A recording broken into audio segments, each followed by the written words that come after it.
Kari daging berkentang. Sedap sangat. Ini adalah salah satu lauk favourite saya. Caranya, kita tumiskan dulu bawang yang dimayang bersama dengan sebatang serai yang dititik, rempah tumis, kemudian dengan daun kari.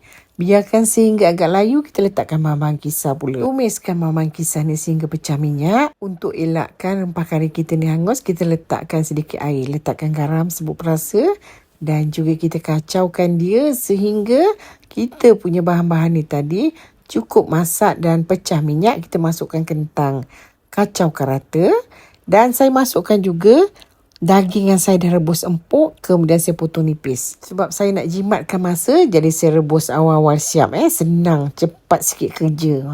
Kemudian kita kacaukan daging kita ni tadi bersama bahan-bahan tumisan biar dia mesra dan dia mendidih dan sehingga kentang kita masak. Bila kentang kita ni dah masak, kita masukkan santan. Saya gunakan 1 kotak kecil santan kara. Bila dah letak santan, kita kena kacau-kacaukan selalu. Kita masukkan bahan-bahan hiasan seperti tomato dan lada cili. Kacaukan dia sehingga mesra. Bila dah mendidih dan sedikit kering kuahnya, apa lagi? Matikan api dan siap untuk dihidangkan. Jika video ni bermanfaat, sila kongsikan dengan rakan-rakan yang lain. Bye. Selamat mencuba semua.